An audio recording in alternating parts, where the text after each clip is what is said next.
Well, thank you very much. Thank you. Thank you, Pam, very much. What a job you're doing. And it's a true honor to be with you today. This is a storied hall, if there ever was one. And based on the crowd, I think we broke the all-time record. But as we begin a proud new chapter in the chronicles of American justice, this really is something. We're turning the page on 4 long years of corruption, weaponization, and surrender to violent criminals, and we're restoring fair, equal, and impartial justice under the constitutional rule of law. And you're the people that are doing it. Very, very proud of all of you. Under the Trump administration, the DOJ and the FBI will once again become the premier crime-fighting agencies on the face of the earth. People ask me, what am I going to do about law enforcement all the time? The fake news back there, they're asking me that all the time. What am I going to do? And when are you going to do it? And I answer them by saying I've already done most of it by appointing the people that I've appointed. They're sitting right here. They've done most of it. I don't do it, they do it. Right, Pam? I think, oh, you are so tough, they just don't know yet. Let me begin by congratulating the incredible people who will lead these historic reforms. And we start with somebody that you just saw, Pam Bondi. She's extraordinary, and I've known her very well for a long time.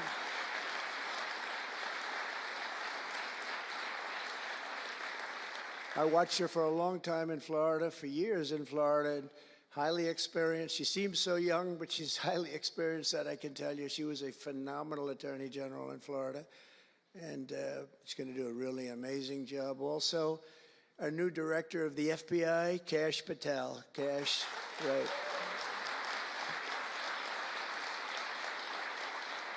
A man that I'm very proud of. I've known him and Emil for a long time under tremendous pressure. I saw these guys under some of the most corrupt judges it's not even imaginable how corrupt they were. And these guys never wilted. They were not shy. They fought. They weren't afraid. And they were brilliant. Deputy Attorney General Todd Blanche and Principal Associate Deputy Attorney Emil Beauvais. And thank you both very much. Right. Great people. They're great people.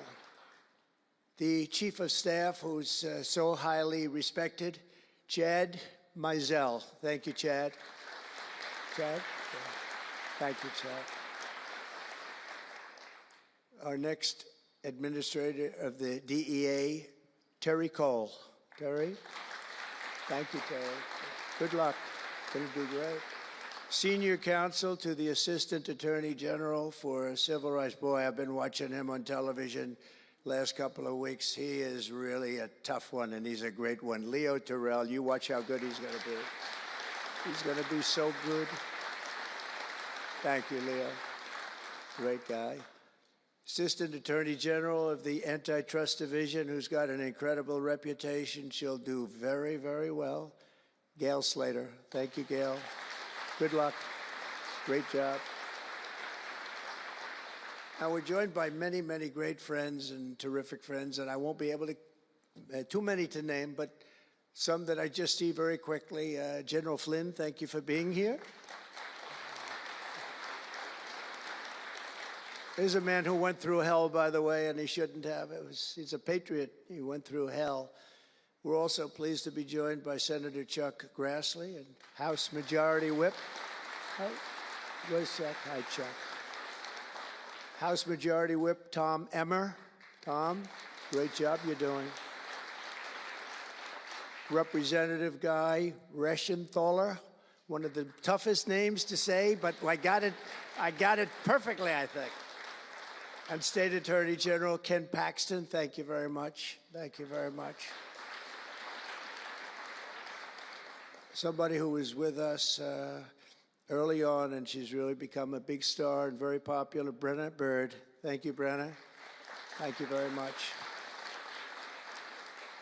Steve Marshall, Alan Wilson, James Othermeyer, Chris Carr, Dave Sunday, Marty Jackley, as well as White House Deputy Chief of Staff, Stephen Miller. What a man Stephen is. Become a big star.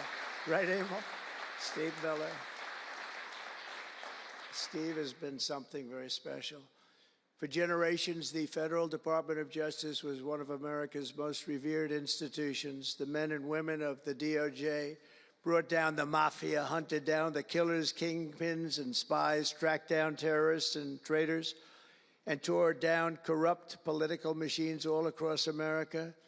This department commanded the respect and admiration of the entire world. And with Pam and Cash and all of the people I introduced and far more, big numbers, and all of you sitting back there, I recognize so many of you. But with you leading the way, it'll soon be the most admired and most respected of all. You're going to be more respected, and I really believe that there's also a lot of things to solve, a lot of problems to solve. But that's going to put you in the upper tier and maybe the top tier, and I believe that's going to happen. I'm so proud of the people in this room. But first, we must be honest about the lies and abuses that have occurred within these walls. Unfortunately, in recent years, a corrupt group of hacks and radicals within the ranks of the American government obliterated the trust and goodwill built up over generations. They weaponized the vast powers of our intelligence and law enforcement agencies to try and thwart the will of the American people. You remember the 51 intelligence agents that said, as an example, that Hunter Biden's laptop from hell came from Russia, when they knew it came right from his bedroom. They knew that. It was a big lie, and they knew it so well. They spied on my campaign, launched one hoax and disinformation operation after another, broke the law on a colossal scale, persecuted my family, staff, and supporters, raided my home, Mar-a-Lago, and did everything within their power to prevent me from becoming the President of the United States. With the help of radicals like Mark Elias, Mark Pomerantz, and these are people that nobody's ever seen anything like it. So many others, but these are people that are bad people, really bad people. They tried to turn America into a corrupt, communist, and third world country. But in the end, the thugs failed and the truth won. Freedom won, justice won, democracy won, and above all, the American people won. There could be no more heinous betrayal of American values than to use the law to terrorize the innocent and reward the wicked. And that's what they were doing at a level that's never been seen before. And it's exactly what you saw with Joe Biden, Merrick Garland, and their cronies to do the building of the last 4 years. What they've ripped down is incalculable. But what you're going to build up is likewise something that will be breaking all sorts of records. They set loose violent criminals while targeting patriotic parents at school board meetings. They dropped charges against Antifa and Hamas supporters while labeling traditional Catholics as domestic terrorists. The Catholics, we did very well with the Catholic vote, so I want to thank them for that. They really did, record numbers. I would say, what's with the Catholics? They're really after the Catholics, so I don't know. They were after a lot of people. Maybe they didn't even know why. They imported illegal alien murderers, drug dealers, and child predators from all over the world to come into our country while putting elderly Christians and pro-life activists on trial for singing hymns and for saying prayers. They went to jail for that. Our predecessors turned this Department of Justice into the Department of Injustice. But I stand before you today to declare that those days are over, and they are never going to come back. They're never coming back.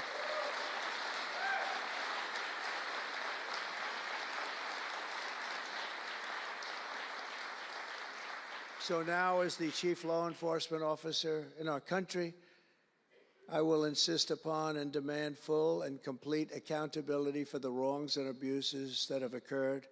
The American people have given us a mandate like few people thought possible. We won every single swing state. We won the popular vote by millions and millions of people. We won districts 2,750. Think of that, 2,750 districts compared to 505. So we want it at levels that have, I don't believe, ever seen before. That's the one where you see the map of the United States and it's all red. Red for Republican, not for communist. Red for Republican. They would like it to turn red for communist, but it didn't work out that way. The American people have given us a mandate and really a far-reaching investigation is what they are demanding into the corruption of our system. And that's exactly, I'm sure, what Pam and Cash and everyone else mentioned here and not mentioned is going to be doing. We will expel the rogue actors and corrupt forces from our government. We will expose and very much expose their egregious crimes and severe misconduct, of which was levels you've never seen anything like it. It's going to be legendary. It's going to also be legendary for the people that are able to seek it out and bring justice. We will restore the scales of justice in America, and we will ensure that such abuses never happen again in our country. And that's why on day one I signed an executive order banning all government censorship and directing the removal of every bureaucrat who conspired to attack free speech and many other things and values in America. My administration stripped the security clearances of the disgraced intelligence agents who lied about Hunter Biden's laptop from hell. We revoked the clearances of deranged Jack Smith, Alvin Bragg, Letitia James, and the crooked law firms that aided their partisan persecutions. And I went through it. These are state and city courts, and the corruption is unbelievable. We also terminated the clearances of the Biden crime family and Joe Biden himself. He didn't deserve it.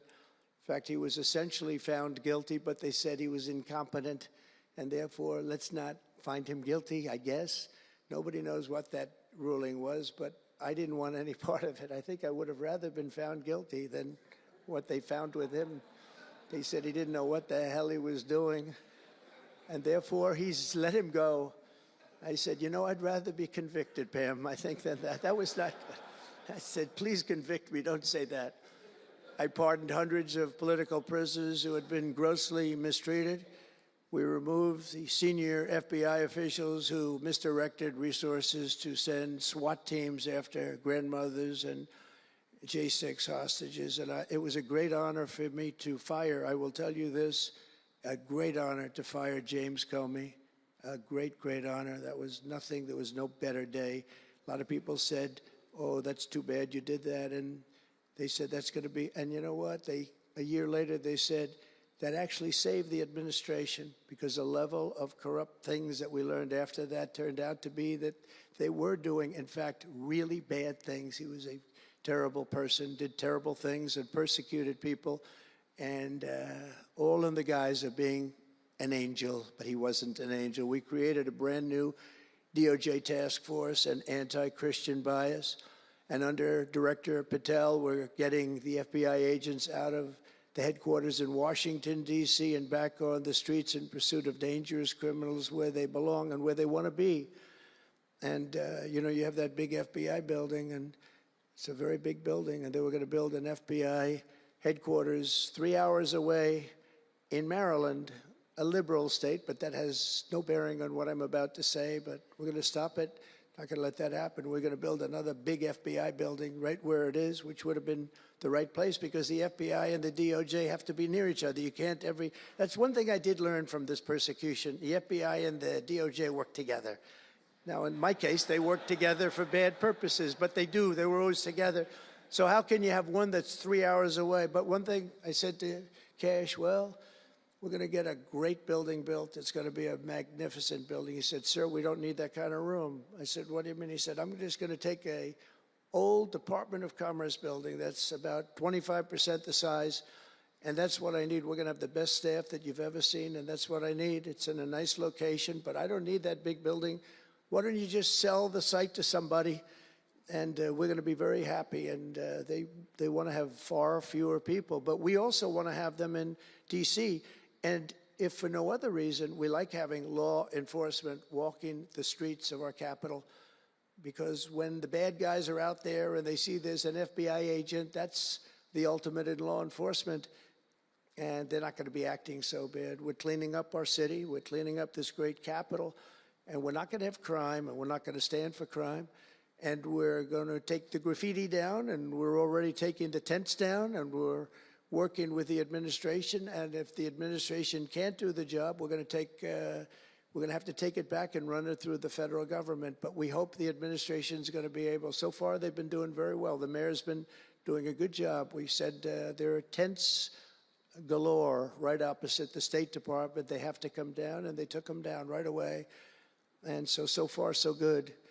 But we want to have a capital that can be the talk of the world. When Prime Minister Modi of India, when the President of France, and all of these people, the head of Prime Minister of United Kingdom, they all came to see me over the last week and a half. And when they come in, I had the route run. I didn't want to have them see tents. I didn't want to have them see graffiti. I didn't want to have them see broken barriers and potholes in the roads, and we had it looking beautiful. And we're going to do that for the city, and we're going to have a crime-free capital. When people come here, they're not going to be mugged or shot or raped. They're going to have a crime-free capital again. It's going to be cleaner and better and safer than it ever was, and it's not going to take us too long. There's a new phenomena that is taking place with these violent, vicious lawyers that we have all over. They play the ref. You know what playing the ref is? Like the great Bobby Knight basketball coach. He'd scream and scream at the ref. He'd scream. I watched it. By the way, I love Bobby Knight because he endorsed me. And having Bobby Knight's endorsement in Indiana was an extremely good thing. A friend of mine said I was running in Indiana at the time. This was early on, 2016. And I was doing great, but friend came up and said, "You know Bobby Knight?" I said, "No, I don't, but I hear he was a tough cookie." He said, not only tough, he was beyond tough, but he's the most popular guy you can imagine. It turned out he wanted to endorse me. He called me about 2 years before. He said, "Sir, I'd like to endorse you." I said, "Is this really Bobby Knight?" He said, "It's me." I could tell it was Bobby Knight. He had been known for throwing the chair across the court and slapping a player. Can't do things like that, right? And the man that came in fired him. He was a new administrator for the college. That guy didn't last very long. They were like 14-0, and they fired Coach Knight. That was not good, but he had a little chip in his shoulder. But he loved Trump, and he came in, and he said, "I'd love to endorse you." He said, "If you ever run, please call me." So he said, "You know Bobby Knight?" I said, "Well, I don't know, but he called me a couple of years ago." It was an amazing phenomenon. I took his number, and on each side of my desk in New York, I had stacks of paper, like nice and neat, but about 2 feet high each. And I said, I wrote his number down and I put it here 2 years ago. And I said, let me see if I can find it. It was almost like a miracle. I had other miracles that happened too. My ear is still throbbing. That was a miracle. That was a miracle also, wasn't it? That was a miracle also. Thank you. Thank you, Leo. Thank you. Thank you, my man. That was a miracle. Anyway, okay, that's it. That's very nice, thank you. But, so he said, Bobby Knight. So I said, I put his name down and I wrote it down. It's in one of these stacks. I lifted up. There would have to be 2,000 to 3,000 pages in each stack. I lifted it up, the first one, had no idea. And there was his name on a little card, Bobby Knight with his number. It was like incredible. I tell that story all the time. And I called him and dialed the number. He said, "I've been waiting for you to call." And he went out and he made a speech for me in a packed arena in Indiana, and it was over. It was over. He was a tough guy. He actually went a little far, if you remember. He made a great speech because he was actually a motivational type guy, to put it mildly. But he left the stage, and then I'm talking, and he walks back onto the stage. I said, uh-oh, this is trouble. Why is he coming back? He was a big guy, too. Why is he coming back? He said, "May I say a few more words?" I said, "Yeah, go ahead, Bobby, say a few more words." A little different. And he said, "And let me tell you something about this guy, Trump. This guy, if he has to, will use the nuclear weapons that we have. He will use he has no fear. He's going to use, and that's the kind of guy. And he walked off the stage. I said, I think I'm in big trouble, Pam. That was not good, but it worked out okay. In the meantime, we won the state in a landslide, and it was great. And it was just an amazing period of time. But this is the most amazing period of time. I think this is more amazing. What's taken place is more amazing. I think it's more consequential. And if we do the job, you know, one of the big media outlets said what we did was the most consequential election in the last 129 years. Well, if we do the job that we're all capable of doing, I think it's going to prove to be that and then some. And that's what we want to do. We have a real big shot at making this country so great, so great. What happened to our country was so sad. What they've done in 4 years to our country with the borders, with Afghanistan, the most embarrassing period of time, allowing the Russian situation, was never going to happen with Ukraine. Allowing October 7th to happen would have never happened because under me, Iran was totally broke. They had no money. They weren't giving any money to Hamas or Hezbollah. It was totally broke. But allowing inflation, look at what inflation's done to people, been so devastating. And now you see that, by the way, price of eggs is down 35% in the last week and a half. We're doing a good job. Brooke is doing a good job. Brooke Rollins and everybody. And inflation's down, interest rates are down, gasoline has come down to a level that we haven't seen in a long time. All things that we wanted to do, because then everything else is going to be coming down. We want it to come down. We want bacon to come down, and groceries, a term I used to use. It's sort of an old-fashioned term, but I used to use it on the campaign trail, those last 90 perfect, beautiful days. We just hit it. And I want to thank Susie. You have done a great job. Susie Wiles. Great job, Susie. A big magazine just named her the most powerful woman in the world, and that's okay with me. She is the most powerful woman. You think about it, John, right? The most powerful woman in the world, but she's great. And we had a great 90 days. It was a perfect 90 days, and it was a great result, but we want to put that result to good use by doing a phenomenal job. And I want to tell you that Todd and Emil know this very well. We had an amazing judge in Florida, and her name is Eileen Cannon. And I didn't know her.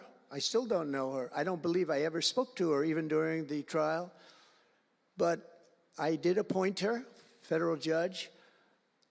And these fake lawyers, these horrible human beings, were hitting her so hard, public relations-wise. They were playing the ref. I don't think it's legal. I don't think it's legal. They might as well go out and just shout it in a courthouse. They were saying she was slow, she wasn't smart, she was totally biased, she loved Trump. I didn't know her, other than I saw her the couple of days that I was in court, and I thought her decorum was amazing. Anything bad they could say, though, they were saying about her, it was whatever they could say bad about a human being, all made up. Because actually she was brilliant. She moved quickly. She was the absolute model of what a judge should be. And she was strong and tough. And how do you get them to stop if you're a judge? How do you get them to stop with the playing the ref? Bobby Knight would play the ref. That's why I brought up the Bobby Knight story. He would play the ref. He'd scream at the ref. He'd scream so hard. Oh, boy, it was terrible, actually. And the people would come up, his assistant coaches would come up to players. Coach, don't do that. Don't do it. He said he's not going to change his tune, coach. He called it. He's not changing. I don't care. And he's screaming. That's when he threw the chair. He starts going crazy. And he said, no, he's not going to change this time, but he's going to change for the next play. And sure as hell he did. You know, Bobby, by the way, had the last undefeated team in basketball. And relatively speaking, you know, he had a team. He always had a team. He never had that. Well, he had a couple of great players, obviously, some top NBA players, but very few relatively. He had a team, but he won the national championship 3 times. But he had the last undefeated team in basketball. And he would play the ref, and he would scream at him. He knew exactly what he was doing. They're doing the same thing. He said, no, he's not going to change now, but he's going to change for the next one. That's what he wanted to do. He wanted to scare the hell. They wanted to scare the hell out of the judges, and they do it. And how do you stop it if you're a judge? Because you want to go home, you have a family, you have children, and the New York Times will write whatever these people say, and the Washington Post, and the Wall Street Journal, and MSDNC, and the fake news CNN, and ABC, CBS, and NBC, and they'll write whatever they say. And what do you do to get rid of it? You convict Trump. All you have to do is be really tough on him and ultimately convict him, and they leave you alone. It's totally illegal what they do. I just hope you can all watch for it, but it's totally illegal. And it was so unfair what they were doing to her. But they do it all the time with judges. But in her case, she was very courageous, and it only made her angry. Wouldn't you say? It just made her angry. She didn't like it. A lot of them say, oh, please don't say that about me. My family, what's my husband going to say? What's my wife going to say, or my kids? Please don't say that. And it had absolutely no impact on her. In the case against me, which was a case, I will not use a bad word. I promised my wife I would never use a bad word, so just a little bad. The case against me was bullshit. And she correctly dismissed it. She correctly, look at Emil, he's looking, he said, that's interesting. But these two guys were warriors. You got a warrior here. You got two warriors, I can tell you that. You got a whole bunch of them. But, and they wouldn't quit. They wouldn't take no for an answer. They just wouldn't quit. These two people right up here, and some others that are involved with it indirectly. And what the lawyers do is they're doing it to the Supreme Court justices, hoping that they'll be overcome by the horrible things they say about them. They say things about Supreme Court justices and judges that are just horrible. They're playing the ref. Remember the way they treated Justice Thomas and Justice Alito and Justice Kavanaugh, Justice Gorsuch. Chief Justice Roberts get treated unbelievably badly, and they're hoping that they can sway them to go along because, again, what do? They're humans. You know, like it would be wonderful if everybody was just a perfect computer machine, but they're not. They're humans, and they don't want to be accused of many, many things, including gross incompetence. They don't like it, and they don't want it. There's not much they can do about it. You know, they're in a position they can't really fight back really very well. And so what they do is sometimes they get weak. I would say a majority, maybe, of the times. That's why I'm so impressed with Judge Cannon in Florida, how strong she was, how she held up. It actually made her more resolute than anything I've seen. I mean, it was amazing because they were hitting her so hard. It was so sad to watch this. But it's sad what they do to other judges. It's very sad what they do to the Supreme Court. And a lot of the judges that I had, if you look at them, they take tremendous abuse in the New York Times and the Washington Post, all of the different networks. They take such abuse. And honestly, very simply, they're afraid of bad publicity. They don't want bad publicity.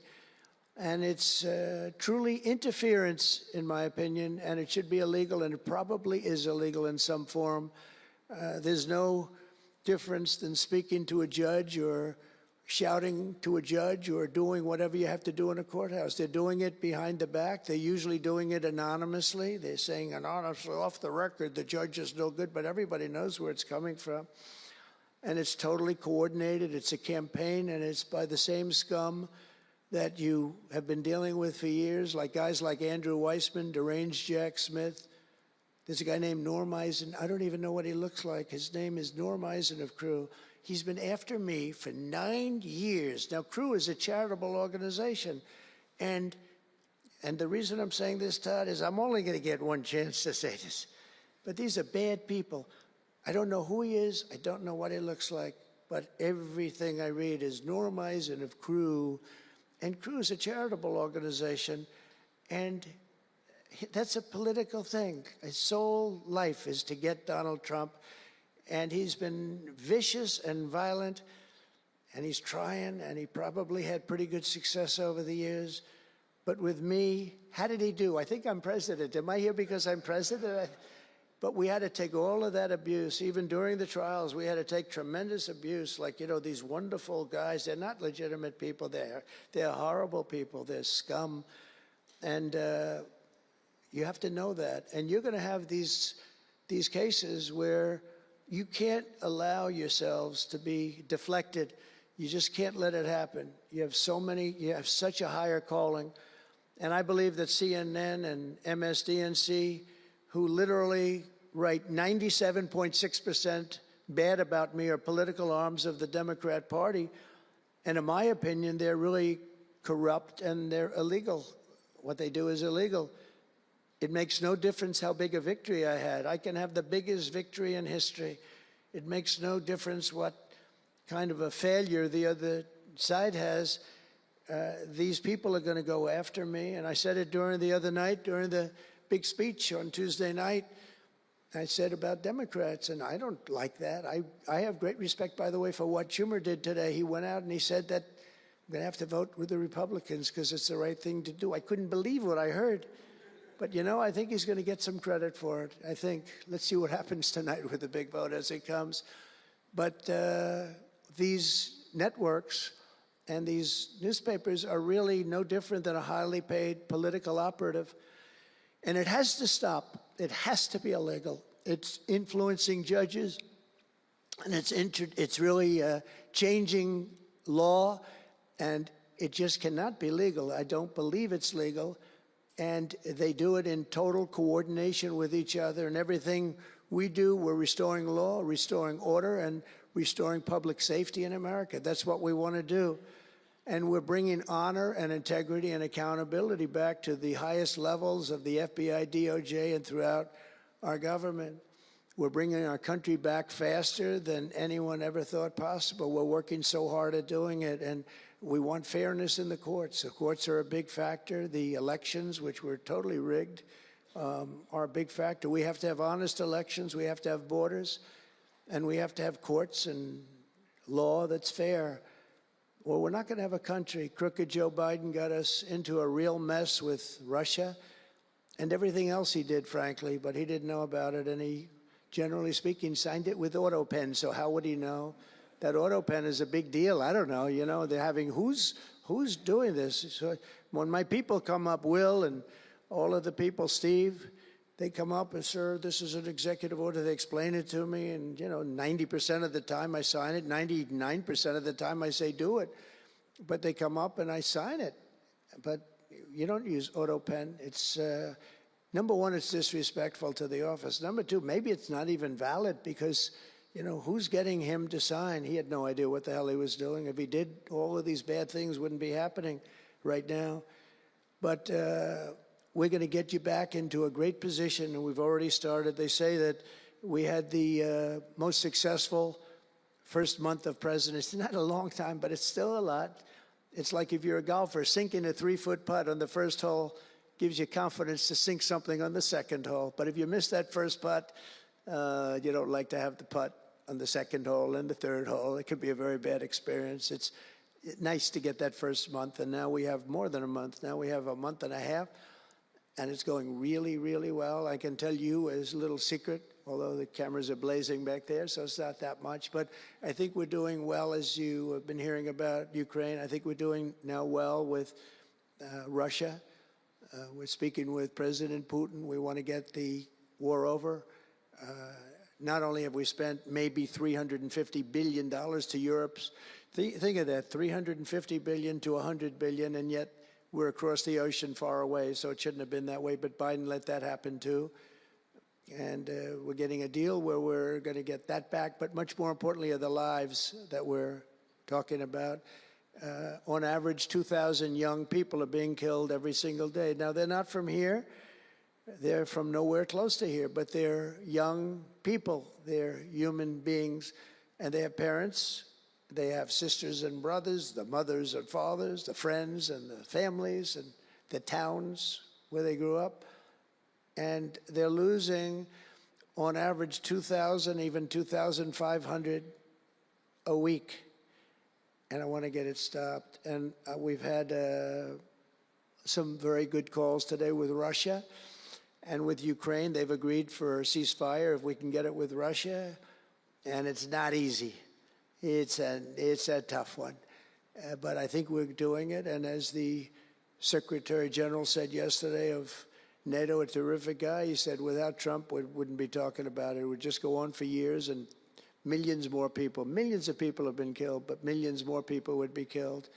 And he said it was a great honor. Without me, it would just keep going on. We're looking for the ceasefire now with Russia, and we've had some very good talks about it. We've had some very good responses. And I can tell you that there was a case where there would have been no war if I were president, and it's just 100% would not have happened, would never have happened. I used to speak to President Putin a lot about it. I said, don't do it. Don't do it. I won't tell you what the consequence was. I won't tell you what he said. But if he believed even 5% of what I said, then he would say, I'm not going to do it. And I think he did. But we had a good relationship, and we had a professional relationship, and his respect for this country. And I think we've had some very good results. So, you know, I haven't been able to say that to anybody else. I haven't wanted to say it until just before I came here. I got some pretty good news. So, but we have to see what happens. It's still a long way to go. The fighting is unbelievable. Russia has a large group of Ukrainian soldiers, as we speak, surrounded and in grave danger. They've been able to surround them. They're in grave danger. Biden should have never let this war happen. First of all, you don't want to pick on somebody that's a lot larger than you, even with the money. There's a lot of money that we gave them and a lot of equipment. We make the best military equipment in the world, but even with all of that, it's unbelievable. Right now, you have a lot of Ukrainian soldiers that are encircled and in grave danger, and I've asked them not to kill those soldiers, please, not to kill those soldiers. We don't want them killed. It's such a shame to see what's happened. A thing like that would have never happened. Inflation would have never happened. October 7th would have never happened. Israel, Iran had no money. They were totally broke. Think of it. They had no money to give to anybody. They were totally broke. And within a short period of time, as soon as Biden came in, he took out all the sanctions. In China and everybody else that wasn't buying oil from Iran was buying it at levels that they never spent before. And it was a sad thing. And if you look at Afghanistan, that was probably what got Putin started, because when he looked at how horribly we looked, I think the most embarrassing day, not that we got out because we were getting out. I would have been out faster than them. I was the one that got it down to the right level. But we would have kept Bagram, the big Air Force base. We would have kept it. Right now, China occupies Bagram. And the reason we would have kept it is because they were 1 hour away from where China has and builds its nuclear missiles and weapons. And they gave that up. At the dark of night, they left the lights on, and they left the dogs behind, by the way. A lot of people say, what about all the dogs? They had a lot of dogs, and they left the dogs behind. And what a shame, what a shame. The way we got out, I think it was the most humiliating time in the history of our country. The way it happened, not that we were getting out, because we wanted to get out, but we would have gotten out with dignity and strength. And what a difference a rigged and crooked election had on our country when you think about it. And the people who did this to us should go to jail. They should go to jail. So I just want to say God bless America, because we have to say God bless. We're lucky we're still here, frankly. And this whole thing could lead, I think we have it. I think we have it. But this could lead to World War III very easily. Could very easily lead to World War III, but I think we're in pretty good shape, a lot better than we were before we got involved, that I can tell you. That was heading into World War III territory, and that would have been a war like no other because of nuclear weapons and other types of weapons that people you don't even want to know about. But as many of you do know, well, we're focused on persecuting, and these people were really focused on persecuting Republicans. The last administration presided over the worst increase in violent crime in our country in many, many decades. We had levels of violence and crime, and a lot of it had to do with the illegal immigrants that came in. Remember when I used to complain about it? Because I knew how tough they were, how mean they were. And they said, no, people that come into our country are all wonderful people. No, they're not wonderful. These are stone-cold killers. These are killers like, they make our killers look nice by comparison. They make our killers look nice. These are rough, tough people with the tattoos all over their face. Historically speaking, I don't want to discriminate against anybody, but historically speaking, they're not going to be the head of any major bank that we know of. These are rough people. These are rough killer people, and they allowed them in by the millions. In major cities like New York, Chicago, and Washington, mothers can't walk their children to the park without fear of being shot or killed or raped or anything. Women can't ride the subway without worrying that a hoodlum will shove them onto the train tracks. In New York, it's happened twice in the last couple of weeks. They're standing there, a perfect Wall Street gentleman in one case, and another person who was a worker, good worker, electrician, gets pushed into a train going 45 miles an hour just prior to the train, not stopping, going to go through that. So I know the stations very well. I used to take the subway. I used to feel safe. When I was young, I'd go to my parents would drop me off at the subway. I'd take the subway to my school. Can you believe it? Today, they wouldn't be doing that. And we want to get a country back maybe where you can do that again, Pam. But it's so sad to see what's taking place. Under the Biden regime, average monthly homicides increased by 14%.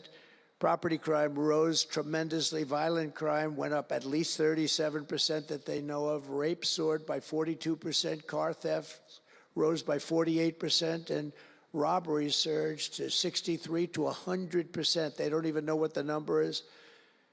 And I have no higher mission as President of the United States than to end this killing and stop this law-breaking and to making America safe again. And that's what you're all about in this room. We want to protect Americans, and we protect everybody that's in our country, American or not American. We want to have a safe and proud country. We're joined today by dozens of police officers, sheriffs and sheriff's deputies from all across the country. My message to these law enforcement heroes is simple. With me in the White House, you once again have a president who will always have your back, will always have your back.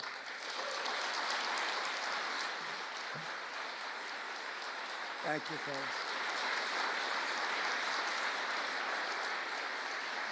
Thank you. That's a lot of good-looking people. I will tell you, I feel safe. I'm glad you're in the room. I feel even safer.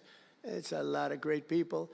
On day one, I signed an executive order directing Attorney General to ensure that anyone who murders a police officer immediately, with as fast a trial as we can have, gets the death penalty.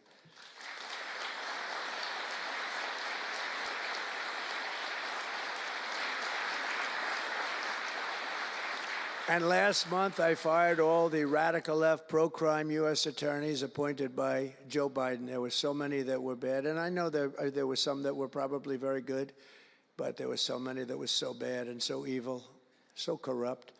Instead of having Marxist prosecutors who want to put police officers in handcuffs and go after a police officer rather than a criminal, I appointed patriotic, tough-on-crime warriors who will partner with police to put dangerous offenders behind bars, put them in jail. We're fully reviving 1033 program to provide state and local law enforcement with surplus military equipment, that we have so much of it. I did it in my last administration, and I remember Obama wouldn't do it. He wouldn't do it before me, would not do it, because he thought it made them look too strong, too military. I said, no, that's what I want them to look like. I want them to look strong. And it was protective, defensive equipment. We had billions of dollars. I gave it out, and now I'm going to have a chance to give it out again. They didn't want to do it with Biden, and Biden didn't know why. I didn't, if they would have asked him, he wouldn't have been able to answer the question. He could never answer a question. They said my press conference yesterday was longer than all of Biden's press conferences put together for the last 4 years. And I don't know if that's true, but it was close. And perhaps most importantly, we're securing our border and repelling the invasion of America. We have, you see the numbers have come down. And Tom Homan and Christie have been incredible, Christie Noem. secretary. She's done great. And Tom Homan is, I don't know if Tom Homan's here, but wherever he may be, I think he's chasing people out of our country. If he was here, I'd almost be disappointed. What are you doing, Tom? But he's a fantastic guy, and he's a brave guy. Over the past 4 years, other countries emptied out their prisons and jails, mental institutions, and insane asylums, and sent the killers, drug smugglers, and bloodthirsty inmates from the filthiest dungeons of the world straight into the USA. And open border. We had an open border policy. Anybody could come in, no matter what you were, no matter where you came from, no matter what you looked like, no matter what you were doing, no matter what you did, no matter how many people you murdered, you could come right into our country. We have murderers right now walking the streets. We're joined today by Tammy Nobles, whose 20-year-old daughter, Kayla, was attacked in her home 3 years ago, horrifically assaulted and strangled to death by an illegal alien MS-13 monster set loose into our country under the open border Biden regime. Kayla was one of countless American victims ripped away from their families by the open border policies of that administration. And we're also joined by Kayla's stepfather, Jeremiah, and several other courageous angel families here today. And I'd love you to all just stand up and take a bow, because you are incredible people. Please. Thank you.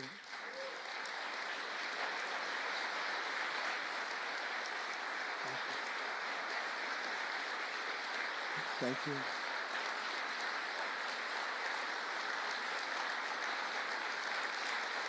Thank you very much. Thank you. But I want you to know that we are working every day to expel these savages from our country and ensure that what happened to your loved ones will never happen again. So their legacy is going to be a great one. Thank you all very much. We appreciate it. On day one of my administration, I declared a national emergency on our southern border. In our first full month in office, we achieved the lowest level of illegal border crossings ever recorded, okay? Even lower than 4 years ago. For years, Democrats and the media kept saying that we needed new legislation. We had to have new legislation. We needed it immediately, and I never had legislation. I had the best border in the history of our country for almost 4 years. And by the time I got out, we had the lowest numbers ever. My favorite chart of all time was brought down that day. And on that chart said we had the lowest numbers ever. But it turned out that we really didn't need new legislation. All you needed was a new president.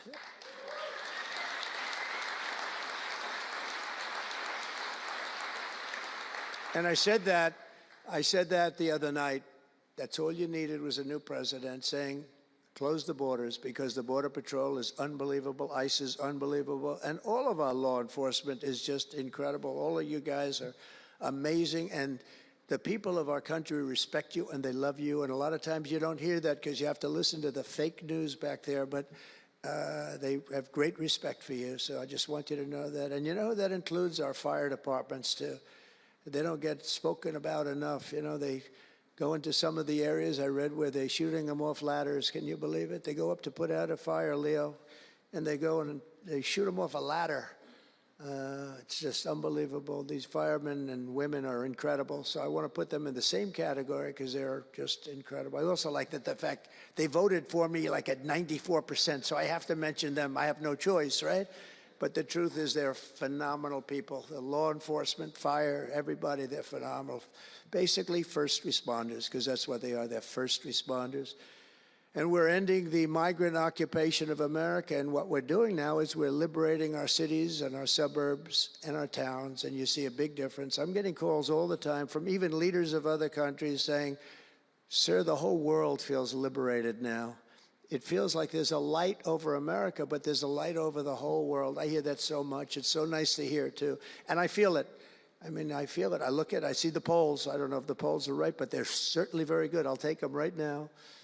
It's amazing what's taken place in such a short period of time, really 6 weeks, but it's longer than that. It's really November 5th. I think that hopefully will go down, if you do your job great, it'll go down as the most important day, one of them at least in the history of our country. You know, July 4th was pretty, 1776, it was pretty important too.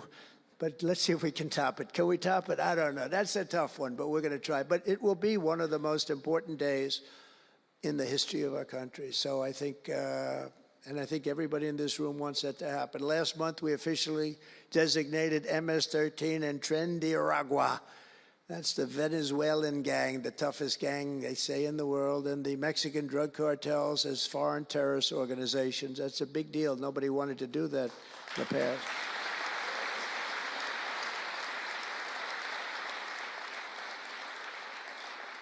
And by the way, we've caught hundreds of them, the Venezuelan gang, which is as bad as it gets. And you'll be reading a lot of stories tomorrow about what we've done with them.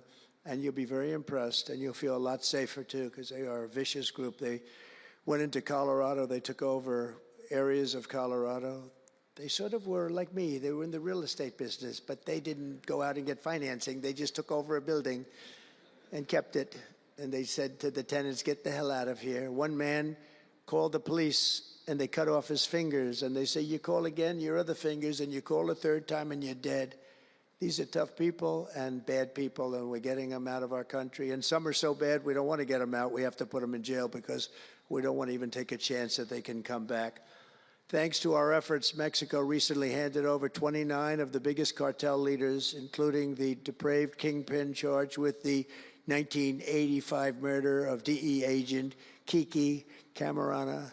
And that was a big deal, if you know. They've been looking for this person for years, many years, and we got him. This evil killer will be now prosecuted to the fullest extent of the law. And we know that, well, it's, let's put it this way, I have to be nice. It's a very strong case. We're stopping the criminals pouring across our borders at record levels, and we're also stopping the massive quantities of deadly drugs. In 2023 alone, drug overdoses killed more Americans in 12 months than they did during the entire decade between 1980 and 1990, so 10 times more, but it's much higher than that.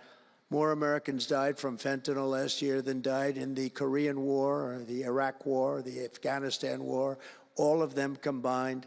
That's why I've placed large tariffs on Mexico, Canada, and China, and they will remain in place until these deadly poisons stop pouring into our country. And I will tell you, as soon as I put on the tariffs on Mexico, Canada, and China, unbelievable results have been seen in the last few weeks.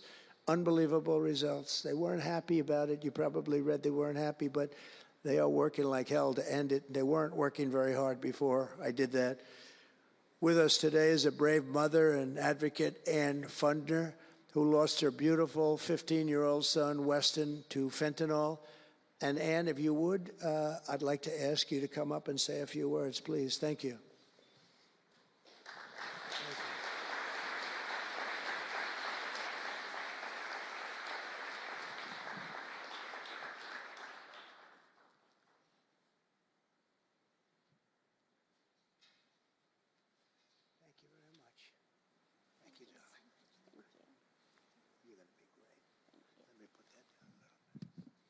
Thank you.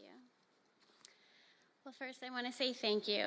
I think this is the biggest honor of my entire life, being on stage with President Trump. But I want to tell you a little bit about my son, Weston, who absolutely loved President Trump. He had a beautiful Trump 2020 flag hanging in his bedroom, and he had it on the beach one day, and we took a picture, and it became our 2020 Christmas card with the most perfect slogan for President Trump, peace on earth. But what happened in the next 4 years would be devastational to our country and our safety of our children. And in 2022, Weston lost his life, a freshman in high school at the age of 15, from a single pill that took his life. The cartels were allowed to operate on American soil and took hundreds of thousands of American lives. And so we knew there was only one person that could save us from the devastation on our American soil, and that was President Trump. And so in 2024, we did the best thing that we could do to keep America safe again, and we elected President Donald J. Trump. Thank you. Thank you. Thank you.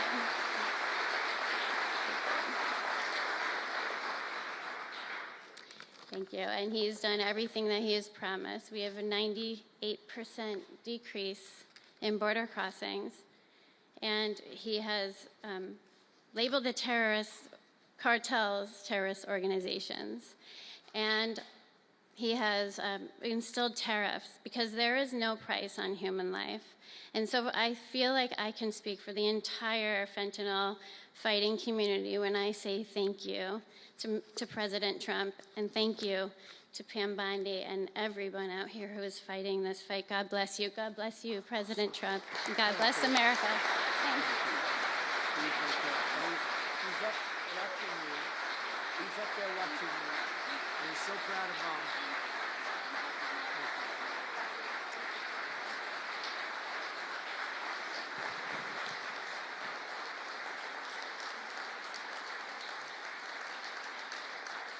Thank you, Ann, very much.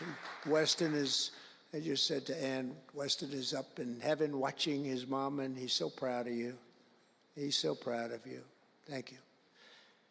We're also joined today by a number of other American families who have lost loved ones to fentanyl, and I'd love you to just stand up for a second, and we want to acknowledge you, and also your daughters, your sons. They're looking down on you, and they're loving you like crazy. So thank you very much. Thank you. Thank you.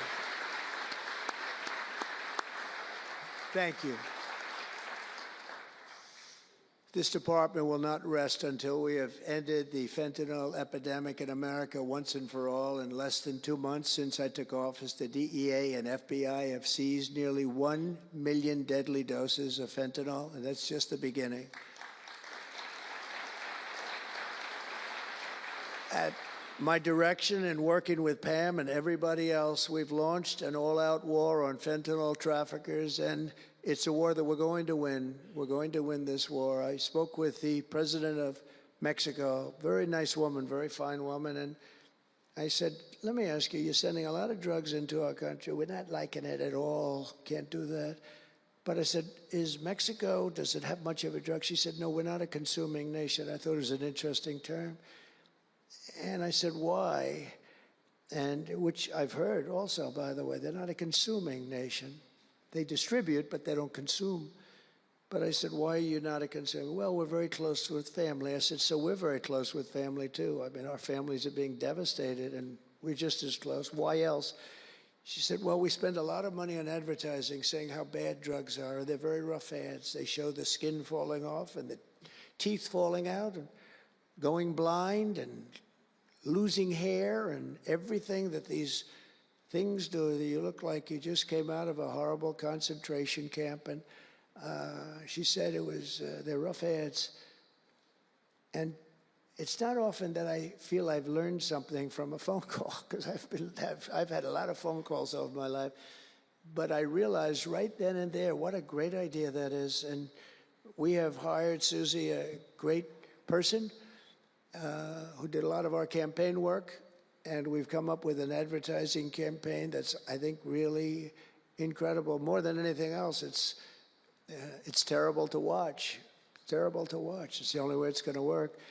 And I would be, because we got the numbers down, 18% would have a blue ribbon committee headed by the First Lady of the United States, who everyone loves, and some of her friends. And, you know, they work so hard, but it's a tough deal. They're dealing with very smart and very vicious people. You know, some of those businesses, those cartels are run better than any business in America. They say they're run incredibly, not just here, all over the world. They're run like a major business, but in many cases better. And I said, we got it 18% down. Well, 18% is incredible. It's like a record, but when you think of it, it's not very much. And the way you get it down, if you want to get it down to close to 100%, is with the death penalty. But I think maybe America is not ready for that. China has a death penalty. Singapore has a death penalty. Various places have the death penalty. Wherever you have the death penalty, you don't have drugs. But I just don't know if this country is ready for it. So I tell people, and it's always an option, but I don't know. I just don't know if you're ready for it, and that's okay. It's nothing you can do. But what we're going to do is we're doing this campaign And I think we can get it down 50% with this campaign, because when people see all the horrible things that these drugs do to you, we're especially focused on fentanyl. When they see all of the horrible things that happen when you take drugs, how you look, you lose your look. Everyone's vain. They don't want to lose their look. The look is so important. And I think when they see these things, they may say, you know what, I'm going to take a pass. But there is big danger. Pam and I were talking about it before. A lot of people are taking fentanyl and not even knowing. They think they're doing something else, or maybe taking another drug, but at a much lower level. And they die. You can put on the pin, think of this, the head of a pin, fentanyl, and it's too much, and it will kill the strongest person in the room. And it's amazing. But we're going to do this campaign. It's going to be launched fairly soon, Susie. And I think it's going to have a big impact. I think if we got it down by another 30, 35 points, and I really believe we can, I think that's an incredible idea. So I thank the President of Mexico, actually. It was a call on tariffs, and we talked about drugs. And she gave me an idea that I think will be very successful, and based on what I saw, it's going to be amazing. Under our leadership, this department is once again laser focused on protecting the American people. We're defending our borders, our streets, our children, and our good, really God-given, this is God-given rights and liberties once and for all. We're going to defend our country, and we're going to defend our rights. Etched onto the walls of this building are the words English philosopher John Locke said, "Where law ends, tyranny begins." And I see that, and I saw it over the last 4 years when somebody was allowed to attack viciously with this department and the FBI his political opponent. How did that work out? Didn't work out too well, but it wasn't pleasant. It wasn't pleasant. I was attacked by a political opponent, and probably it helped that I was attacked more than anybody in the history of our country. Alphonse Capone, the great Alphonse Capone, legendary, Scarface, was attacked only a tiny fraction of what Trump was attacked. And maybe it worked out well, I don't know. If I had to give it up, I probably wouldn't, but only because I've gone through it. But I wonder what the difference would be. Maybe they helped get me elected by those margins, the big mandate that we received. But you can't go after your political opponent. Nobody's ever seen anything like it, actually. And hopefully they won't see anything like it. But now, with the return of law and order, the entire world is witnessing the triumph of American justice and American freedom. That's why we're here today, gathered with people that have love for our country. In the coming years, we will revive the storied legacy of this department, and it's happening right now. You can feel it. And rekindle the spirit of the great lawmen and legal lions of the past, Americans like Wyatt Earp, Eliot Ness, Frank Hammer, Rudy Giuliani. Rudy Giuliani had to suffer greatly, greatly. He's the greatest mayor in the history of our country. He had to suffer greatly. Ed Meese, Antonin Scalia, Robert Jackson, and Robert F. Kennedy. We will rebuild pride in our institutions. We will restore the prestige of this great department, and we will bring back faith in our justice system for the citizens of every race, religion, color, and creed. And I want to just tell you that this has been a great honor. I was asked to do it, and I said, is it appropriate that I do it? And then I realized it's not only appropriate, I think it's really important. And I may never do it again. I may never have another chance to do it again, because this is something that I'm leaving to the greatest people I know, the best people, the smartest people, the toughest people I know. And they're going to do an incredible job. And it's an honor for me to have won this election so that I can appoint these people to do their job, and they're going to do it like you have never seen. So I just want to wish all of you good luck. It's going to be an interesting journey. Not going to be easy, but you're going to win. You're going to win, win, win, and fight, fight, fight. And it's going to end up being a tremendous result for this country. So thank you all very much. God bless America. God bless you all. Thank you.